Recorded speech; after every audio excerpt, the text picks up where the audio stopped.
고린도후서 1장 5절부터 11절 교독합니다. 그리스도의 고난이 우리에게 넘친 것 같이 우리가 받는 위로도 그리스도로 말미암아 넘치는도다.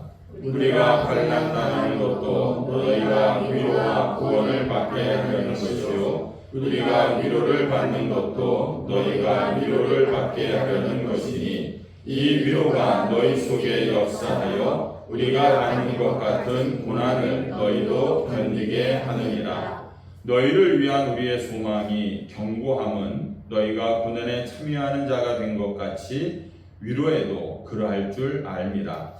형제들아, 우리가 아시아에서 당한 환난을 너희가 모르기를 원하지 아니하노니, 힘에 겹도록 심한 고난을 당하여 살 소망까지 끊어지고, 우리는 우리 자신이 사형 선고를 받은 줄 알았으니, 이는 우리로 자기를 의지하지 말고 오직 죽은 자를 다시 살리시는 하나님만 의지하게 하심이라. 그가 이같이 큰 사망에서 우리를 건지셨고 또 건지실 것이며 이후에도 건지시기를 그에게 바라노라. 너희도 우리를 위하여 간구함으로 도우라.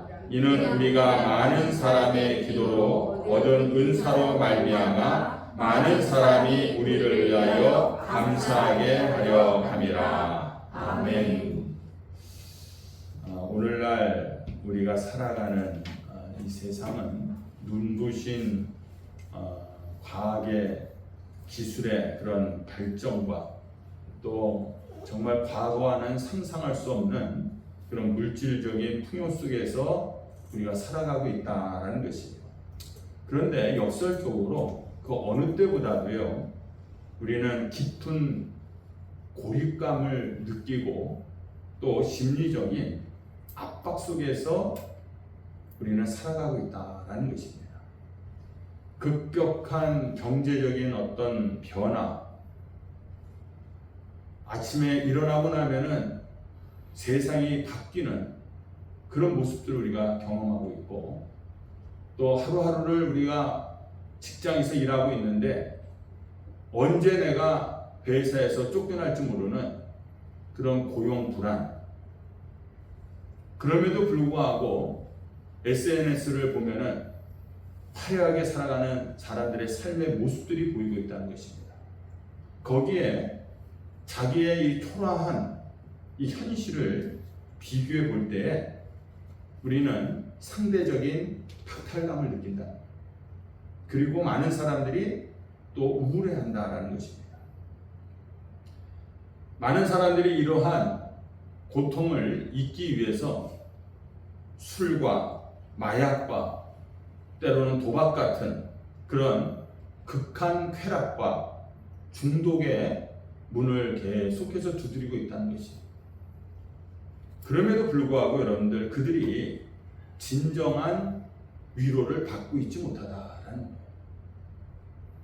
많은 이들이 오늘 이 시간 마음의 염려와 또 아픔과 또 남들이 모르는 마음의 상처와 그런 고통들을 여러분들 가지고 살아가고 있는데, 오늘 이 시간 우리가 이 예배 가운데 나와서 십자가 앞에 다 내려놓기를 주님의 이름으로 축원합니다. 수고하고 무거운 짐진 자들아 다 내게로 오라, 내가 너희를 쉬게 하리라, 이렇게 말씀하고 있어요. 이 약속을 여러분들이 믿고 이 자리에 오늘 나오셨다면은 여러분들의 심령 속에 세상이 줄 수 없는 하나님의 참된 평안이 우리 심령 가운데 넘쳐날 줄로 믿습니다.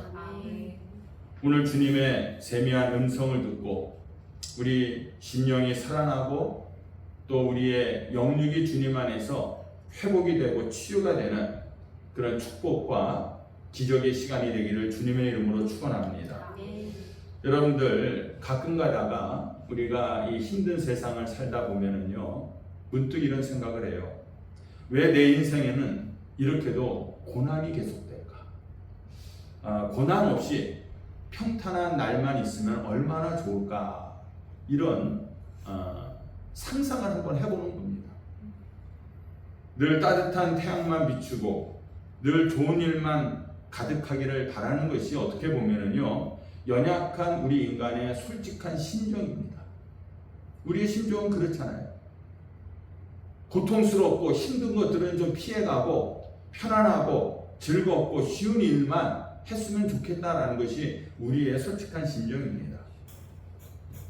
밤낮 태양만 비추면 좋을 것 같은데 막상 여러분들 365일 비가 내리지 않고 태양만 비친다면은요, 기름진 땅은요 바싹 말라버리는 메마른 땅으로 바뀌어버리고 말 것입니다. 사람들이 날씨가 늘 좋기만 하면 얼마나 좋을까 이렇게 생각할 수 있잖아요. 제가 공부했었던 밴쿠버가 그 위도가 위쪽이 우리나라보다 위에 있습니다. 그래서 여름에는요 해가 길어갖고 10시까지 번합니다. 그럼 좋을 것 같잖아요. 밤에도 번하니까 얼마나 좋을 것 같아요. 그런데 여름 내내 이 캐나다 사람은 어디에 시달리냐면요, 불면증에 시달립니다. 왜냐면 10시가 돼도 번하니까 잠들을 잘 못 자는 거예요. 근데 새벽 한 3시만 되면 또 해가 밝게 뜹니다. 그러니까 얼마나 이게 좋을 것 같지만은 이것이 한 5개월, 6개월 되니까 사람들이요 힘들어하는 거예요. 그러다가 또 6개월은 해가 금세 떨어지고 비만 오고 또 이런 생활이 지속되는 거예요. 여러분들, 우리의 인생에도 어두운 고난의 밤이 찾아와야 거칠고 교만했던 우리의 심령이 깨지고 또 영적인 그런 신진대사가 원활하게 굴러간다는 거예요. 좋은 일만, 편한 일만 계속된다면 좋을 것 같지만은 그럴 때 우리의 영혼이 오히려 병들어 버리고 만다라는 것입니다. 이와 같이 여러분들, 부족하고 허물 많은 우리 인간에게는요 평안한 세월만 있는 것이 아니라 바로 때로는 인생을 송두리째 흔드는 고난의 계절도 반드시 우리에게 필요한 것이다라는 거예요. 이 지구상에 있는 이 물속의 생물들이 잘 먹고 건강하게 살 수 있는 이유는 뭐냐? 이 태풍이 불면서요 그 심해의 물을 한 번씩 뒤집어 줘야만이 이 바다가 건강해질 수가 있다는 것입니다. 여러분들, 그렇다면 오늘 사도 바울이 고백하고 있는 인생의 이 고난이라는 게 그는 무엇이냐? 우리 인생에 있어서 고난은 무엇이냐? 먼저 생각할 것은 고난은 누구에게나 찾아오는 보편적인 것이다 라는 겁니다. 왜 하필 나만 이런 혹독한 고난을 겪어야 하느냐? 여러분들, 이렇게 생각하지 말라. 하나님을 원망하지 말라는 것입니다. 하나님이 가장 온유한 사람이라고 칭찬했었던 모세는 그 왕자로서 모든 부귀와 영화를 다 버리고 이 광야 40년 동안의 고난의 세월을 하나님께서 겪게 하셨다는 거예요. 또 당대의 의인이면서 사탄에게도 정말 자랑했던 순전한 이 욥도 한순간에 자식들을 다 잃어버리고 모든 재산을 다 잃어버리고 온몸이 악창으로 뒤덮여갖고 고통을 당하는 그런 극심한 고난을 그가 겪었다라는 것입니다. 수제자 베드로도 마찬가지고 사도 바울도 거친 고난의 이 맷돌 위에서 갈려지는 그런 아픔을 다 통과한 사람들이었다라는 것입니다. 여러분들 인생의 모양과 또 고난의 종류, 그 깊이는 다 차이가 있어요. 사람마다 똑같은 고난을 겪는 것은 분명히 아닙니다. 다 차이는 있을지 몰라도 이 세상을 살아가는 사람에게 고난을 피할 수 있는 그런 사람은 아무도 없다. 우리는 살아가면서 이 고난의 화살을 다 맞으면서 누구나 살아가고 있다는 것이에요. 그래서 이 고난은요, 나 혼자만 당하는 어떠한 유별난 저주가 아닌 것이에요. 절대로 저주가 아니라 이 땅을 살아가는 모든 인생에게 찾아오는 보편적인 살아가는 현실이다라는 것입니다. 그리고 여러분들, 그리스도인들에게 찾아오는 이 고난은요, 그러나 결코 영원하지 않은 일시적인 것입니다. 하나님을 모르고 살아가는 세상의 사람들은요, 이 땅에서 끝나지 않고 죽어서까지 정말 영원한 형벌로 연결되는 그런 고난이기 때문에 절망적일 수밖에 없어요. 그러나 우리 예수 그리스도 안에 있는 성도들은요, 반드시 이 고난이 끝이 있다는 것입니다. 여러분들, 성도의 이 고난 뒤에는요, 찬란한 하나님의 영광이 예비되어 있는 줄로 믿습니다. 중요한 것은 우리 예수 믿는 사람들이 이 고난을 어떻게 받아들이느냐, 그리고 이 고난을 내가 어떻게 재해석하느냐, 이것이 우리에게 중요하다는 것입니다. 여러분들 사춘기 시절 때 여드름들이 다 나잖아요. 어떤 친구들은 정말 여드름이 심각하게 나는 친구들도 있습니다. 그러니까 특히 남학생들은 하지만 여학생들은 늘 거울을 가지고 다니면서 그 여드름 하나만 나도 늘 신경을 써요. 그런데 어느 선배가 그 여드름 때문에 고민하는 자매한테 이렇게 얘기를 해준 거예요. 얘, 너 여드름이 이마에 나는 거는 누군가가 너를 좋아한다는 거고, 요 볼에 여드름이 나면 너가 누군가를 좋아한다는 뜻이야. 이렇게 재해석을 해준 거예요. 그러니까 그 재밌는 해석을 그가 받아들이게 되니까 그 여드름이 이마나 볼에 하나씩 날 때마다 누군가 나를 사랑하네? 여기 날 때마다 내가 정말 저 사람을 사랑하는 걸까? 짝사랑하는 걸까? 이렇게 해석을 하면서 어떻게 해석하느냐에 따라 그것이 나에게 고통이 될 수도 있고 또 나에게 즐거움이 될 수도 있다라는 것입니다.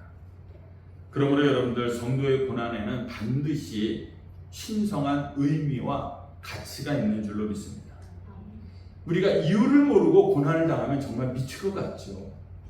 내가 왜 이 고난을 당하는지 모르고 고난을 당할 때에 얼마나 괴롭습니까? 그러나 뜻이 있는 고난은요, 우리 인간들을 성숙하게 하는 줄로 믿습니다. 히브리서 12장 10절에서 오직 하나님은 우리의 유익을 위하여 그의 거룩하심에 참여하게 하신다. 우리 유익을 위해서 하나님께서 우리에게 고난을 주신다는 거예요. 그래서 여러분들, 고난이 찾아오면은요, 불평하고 원망하기 전에 먼저 나 자신을 돌아보시기 바랍니다. 이게 중요한 거예요. 평안할 때 보이지 않았던 나의 교만함, 나의 무질서함, 나의 탐욕, 이것이 이 고난이라는 거울 앞에 우리가 섰을 때 적나라하게 드러나게 되는 것이고, 그때 우리는 회개의 자리에 들어갈 수가 있다라는 것입니다. 그러므로 이 고난이 찾아오면은요, 여러분들 영적으로 정신을 바짝 차리시기를 바랍니다. 그리고 기도의 무릎을 꿇으시기를 바랍니다. 인간은 참 간사합니다. 그래서 좀 내가 살기 편해지고 또 지갑이 넉넉해지면은요, 그렇게 하나님을 의지한다고 했던 사람들도 자기의 능력과 힘을 더 의지하게 되는 거예요. 이게 연약한 우리예요. 자신 있게 여러분들, 나는 끝까지 하나님을 의지합니다, 이렇게 함부로 얘기하지 마세요. 우리는 이렇게 간사하기 때문에 좀 편해지고 넉넉해지면 하나님으로부터 멀어진다니까요. 그러나 사방팔방 정말 꽉 막히는 환난을 겪어야지 그때서야 비로소 우리가 하나님 앞에 나와 부르짖게 된다. 고난 자체는요, 힘들고 고통스럽지만은 이 고난이 꼭 불행한 것만은 아니다라는 사실입니다. 이 고난을 우리가 잘 다루기만 하면은요, 우리에게 매우 유익한 줄로 믿습니다. 그래서 고난은 우리를 철들게 합니다. 고난을 겪은 사람이 빨리 철들게 되는 것입니다. 그리고 영적으로도 더 깊어지게 되는 것이에요. 하나님께서 우리 그리스도의 형상으로 빚어가시는 도구로서 이 고난을 사용하신다라는 것을 여러분들 잊지 마시기를 주님의 이름으로 축원합니다. 오늘 사도 바울은 우리 이 말씀을 통해서 위대한 영적인 원리를 우리들에게 선포하고 있어요. 5절 말씀해 보시면은 그리스도의 고난이 우리에게 넘친 것 같이 우리가 받는 위로도 그리스도로 말미암아 넘치는도다, 이렇게 얘기하고 있습니다.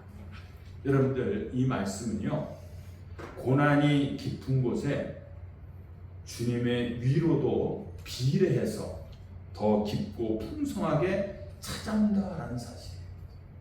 산이 높고 험하면은요, 골짜기가 깊은 것처럼 우리 인생의 환란이 크면 클수록 하나님이 예비하신 위로하심도 더 클 줄로 믿습니다.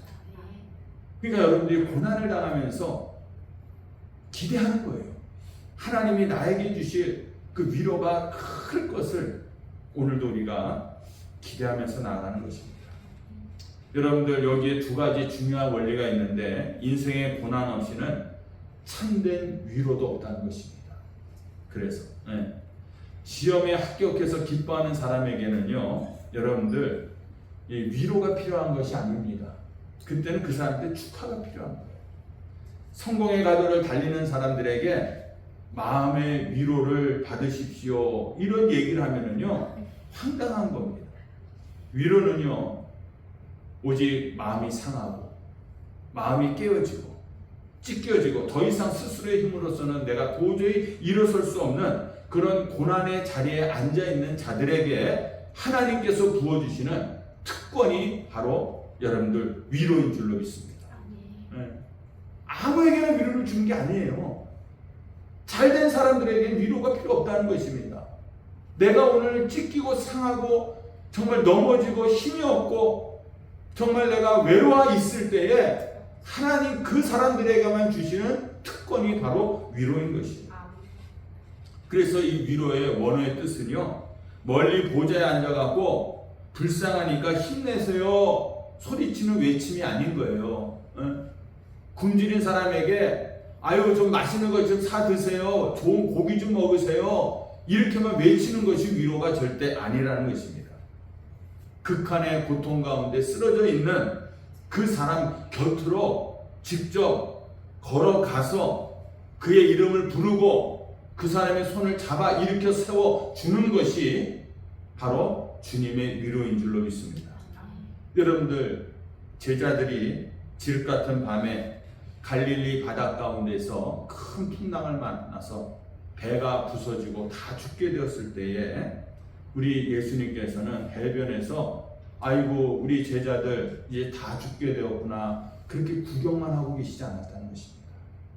주님은 제자들이 고통받고 있는 이 풍랑 속에서 배가 침몰해가는 그 상황 속에서 우리 예수님께서는 직접 어떻게 하셨습니까? 뚫고 오셨어요. 오셔갖고 그들을 붙잡아 주시면서 내니 두려워 말라, 이렇게 함께 해주신 분이 바로 우리의 주님이신 줄로 믿습니다. 그래서 여러분들, 고난은요, 주님을 가장 가까이서 대면하는 축복의 기회인 줄로 믿습니다. 여러분들이 언제 주님을 만날 수 있을 것 같아요? 여러분들이 인생에서 언제 주님을 만났습니까? 괴로울 때, 고난 가운데 있을 때 우리가 주님을 만나는 줄로 믿습니다. 아까 말씀드린 것처럼 우리 인간들은 간사해 갖고요, 내가 잘되고 형통할 때는 주님을 보지 않는다니까요. 주님이 오셔도 우리가 만나지 않는다니까요. 내가 고난에 있을 때 우리는 주님을 만나는 그런 축복을 누릴 줄로 믿습니다. 그래서 여러분들, 가장 안타까운 것이 뭐냐면요, 주님을 만날 수 있는 전후의 기회인데 지금 당신들이 고난을 당하고 당신들이 쓰러져 지쳐서 좌절해 있을 때가 주님을 만날 수 있는 가장 절호의 찬스인데 주님을 만나지 못하고 그냥 고통 속에서만 괴로워하고 있는 그런 모습을 볼 때가 가장 안타깝다라는 것이에요. 장례식장 가면은요, 예전에, 지금은 다 장례식장에서 장례를 하는데 예전에 집에서 하지 않았습니까? 가정집에서 하면 앞마당에다 큰 몽고 텐트를 쳐놓고, 심지어는 아파트가 들어오기 시작했을 때 장례가 나면 아파트 이 주차장에서 텐트 치고 장례식을 했었잖아요. 그런 사람들이 와갖고 정말 조문하고 나서는 밥 먹고 또 술 먹고 또 그 밤새도록 그 지켜준다고 화투들을 치고 이러지 않았습니까? 오늘날에는 장례식장에 가보면은요, 주문 딱 끝나고 나면 식당 가갖고 오래간만에들 정말 지인들 만나고 가족들 만나갖고 옛날 얘기하고 제 장례식장인데도 여기저기서 막 웃음소리가 나고 이렇습니다. 이런 것들을 보면서 정말 여러분들 장례 자리는 오랜만에 만난 사람들하고 회포를 푸는 장소가 아닙니다. 그렇죠? 이게 어떻게 보면은 인간의 위로는 한계가 있다는 거예요. 위로해주기 위해서 좋은 계획으로 자기가 왔음에도 불구하고 진정한 위로를 못 해주는 것이 우리 인간의 한계다라는 것입니다. 그리고 또 한다는 한마디가 이렇게 병으로 오랫동안 고생하셨는데 이렇게 차라리 돌아가시는 게 낫지요 하면서 유족들의 마음을 더 아프게 하는 그런 경우들도 있다는 것입니다. 여러분들, 그러므로 인간은요, 누구도 타인의 영혼을 치료할 수 있는 온전한 진정한 위로자가 될 수가 없다는 것입니다. 그러면 우리의 진정한 위로자는 누구냐? 바로 예수 그리스도인 줄로 믿습니다. 예수님은 이렇게 낭망에 빠져 있거나 상처 있고 마음의 괴로움을 겪고 있는 자들을 찾아오셔서 함께 울어주고 함께 아파해주고 함께 하시는 분이 바로 우리의 예수 그리스도인 줄로 믿습니다. 고난이 있는 곳에 그러므로 반드시 여러분들 위로가 있습니다. 환난을 당하는 자 곁에는 늘 주님이 함께 하시는 줄로 믿습니다. 그래서 여러분들 위로만 받으려고 하지 마시고요. 고난과 위로는 같은 길을 가는 겁니다. 같은 길을 가는 겁니다. 고난 뒤에는 반드시 위로가 함께 따라오는 줄로 믿습니다. 그리고 여러분들 사도 바울의 고백처럼 그리스도의 고난은요, 그리스도로 말미암아라는 분명한 단어의 한계성을 명확하게 하고 있다는 거예요. 그리스도의 고난은 그리스도로 말미암는 고난인 거예요. 아무 고난에나 주님의 이름을 갖다 붙이지 말라라는 것입니다. 어떤 사람이 밤새도록 술을 먹고 그냥 떡이 돼갖고 다른 사람의 등에 업혀갖고 집에 들어왔어요. 그 다음날 아침에 일어나갖고 속이 쓰리니까 머리가 깨질 듯하니까 아파하면서 오 주님, 주님의 고난에 동참하게 하시니 감사합니다. 주님의 고난이 내 잔에 넘치나이다. 이런 소리 하지 말아요. 이거 극단적인 예지만은요, 자기가 욕심을 부리고 투기를 해갖고 경제적인 손해를 보면서 그걸 주님의 고난이라고 얘기하지 말라는 거예요. 사기를 치고 도망가다가 자기가 교통사고 난 걸 가지고 주님의 고난이라 함부로 얘기하지 말라는 것입니다. 여러분, 주님의 거룩한 고난을 모독하지 마세요. 그것은 죄의 대가고 자기 가시일 뿐입니다. 그러므로 여러분들, 그리스도의 고난이 뭐냐 그러면 우리 그리스도의 고난 얘기하는데 그리스도의 고난이 뭐냐 이겁니다.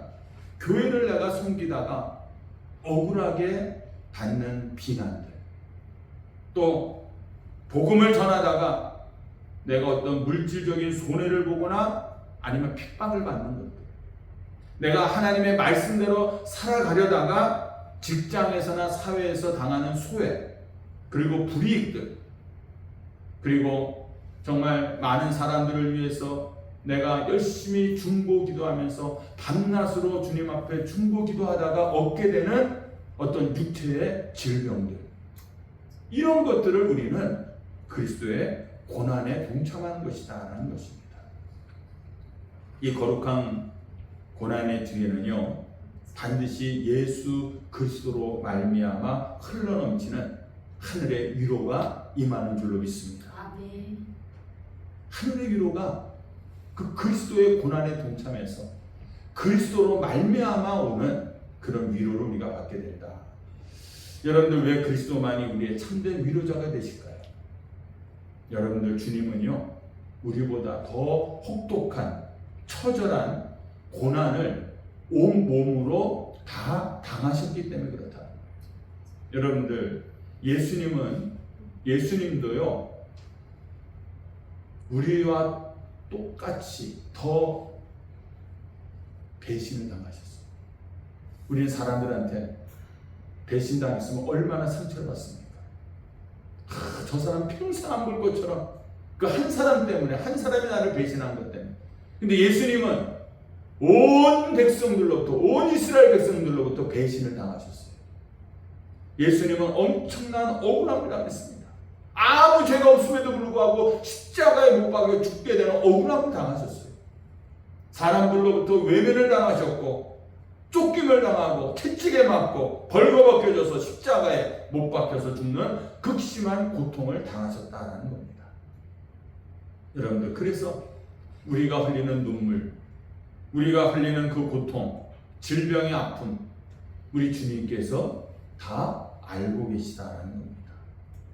여러분들, 단순히 동정하는 것을 떠나서 우리 주님은요, 죽은 자도 호령해서 살리시는 전능한 능력을 가지고 계신 분인 줄로 믿습니다. 아무리 곁에서 내 눈물을 닦아주고 위로를 해줘도요, 능력이 없으면요 무용지물입니다. 능력이 없으면. 그러나 우리 주님은 무덤 속에서 사흘 동안 썩어서 냄새나는 나사로를 향하여서 뭐라고 말합니까? 나사로야 나오너라. 나사로야 나오너라. 죽음의 결박을 끊고 살려내시는 부활의 주님이신 줄로 믿습니다. 그래서 주님은 말만 하시는 분이 아닌 거예요. 말만 하시는 분이 아니에요. 두려워하지 말라. 내가 너를 도우리라. 내 무거운 짐을 내게 맡겨라. 내가 너를 대신해서 내가 새 일을 행하겠다. 주님께서는 오늘도 이 말씀대로 우리에게 행하시는 분인 줄로 믿습니다. 이 부활의 능력을 믿는 그리스도만이, 그 주님을 믿는 그리스도만이 고난 속에서도 참된 위로를 받고 우리가 다시 일어서게 될 줄로 믿습니다. 그렇다면 여러분들, 왜 하나님께서는 이렇게 사랑하는 자녀들에게 극단적인 한계 상황과 고난으로 우리를 내모시는 걸까? 왜 우리를 그런 극한 상황으로 내몰고 있을까? 여러분들, 여기에는 숨겨진 영적인 비밀과 궁극적인 목적이 있어요. 자, 9절 말씀에 보면 이런 말씀이 나옵니다. 이는 우리로 자기를 의뢰하지 말고 오직 죽은 자를 다시 살리시는 하나님만 의뢰하게 하니라. 예. 아까 말씀드린 것처럼 인간의 아주 고질적인 죄악은 뭐냐? 내가 조금만 힘이 있고 조금만 돈이 있고 건강하고 그러면은요, 하나님 없이 내 힘으로 내가 살 수 있다, 이렇게 자신하는 자기 신뢰의 교만이 있어요. 하나님은 이 교만을 깨트리시기를 원한다. 이 교만의 뿌리는요, 웬만한 자극을 줘서는 절대로 이 교만이 빠지지 않습니다. 우리가 아무리 겸손한 것 같아도요, 조금만 내가 형편이 낮으면은요, 이 교만의 싹이 우리한테 또 솟아난다니까요. 그래서 여러분들, 하나님께서는 때로는 물질의 끈을 끊으시는 거예요. 그렇게 내가 물질적으로 잘 나갔다 했을지라도 그것으로 봤을 때 교만해지니까 더 이상 하나님께서 그 물질을 잘라버리시고 맙니다. 그리고 내가 뭐든지 할 수 있을 것 같은 자신감을 가지고 하나님 없이도 살아가고 있다는 것을 사람들한테 막 자랑하다 보니까 하나님이 이 건강의 텐트를 무너뜨리시는 겁니다. 그리고 내가 그렇게 신뢰했던 인간관계들, 내 한마디면 다 사람들이 나를 따르고 다 나를 좋아한다고 그렇게 자신만만했던 인간관계가 하루아침에 하나님께서 깨뜨리시는 거예요. 이 혹독한 폭풍우를 하나님께서 허락하시는 겁니다.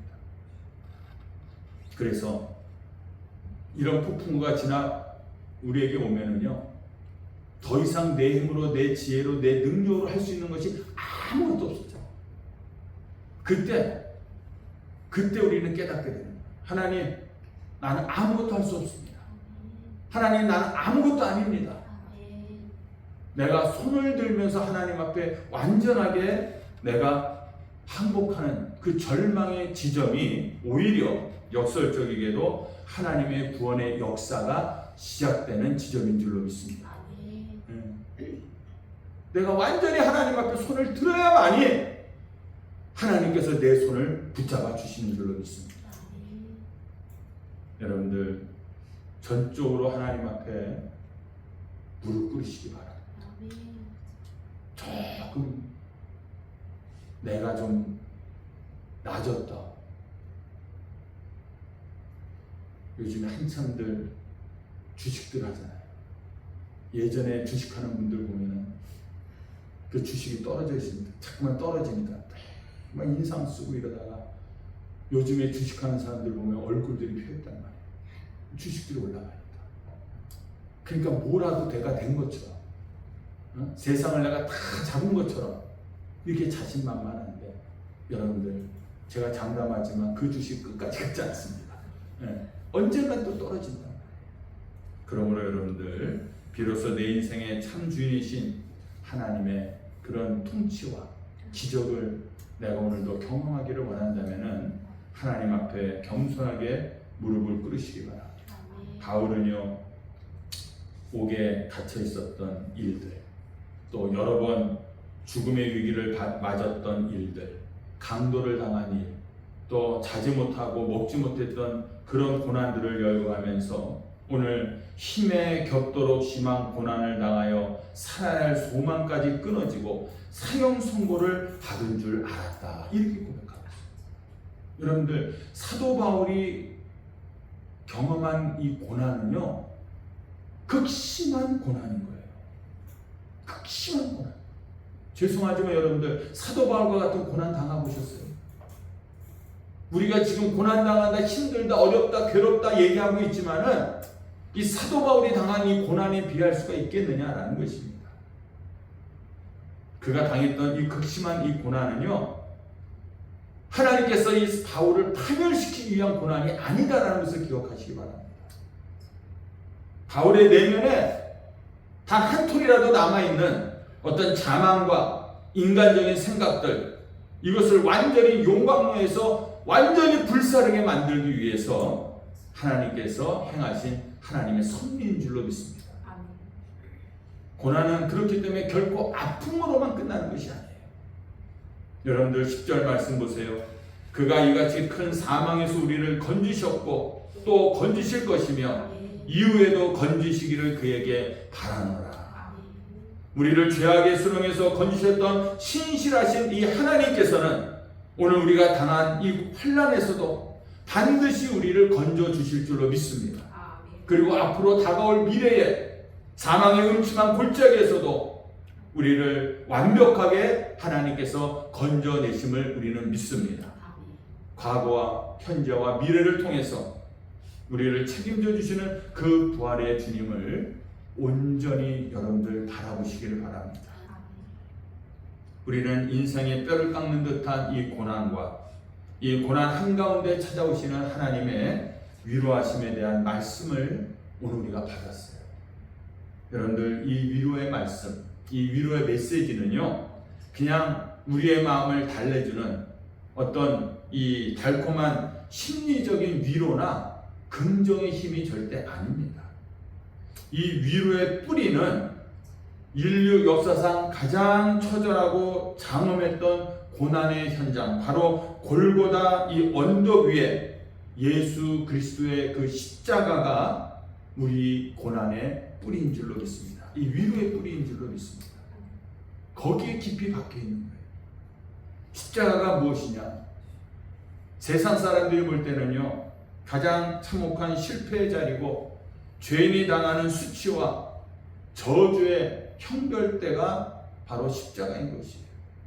그렇지만 믿음의 눈으로 바라보는 십자가는요, 모든 인류의 죄와 또 저주와 질병과 고난을 한 몸에 짊어지신 하나님의 아들이 나를 대신해서 최종 사형 선고를 받으신 위대한 구속의 현장이 십자가인 줄로 믿습니다.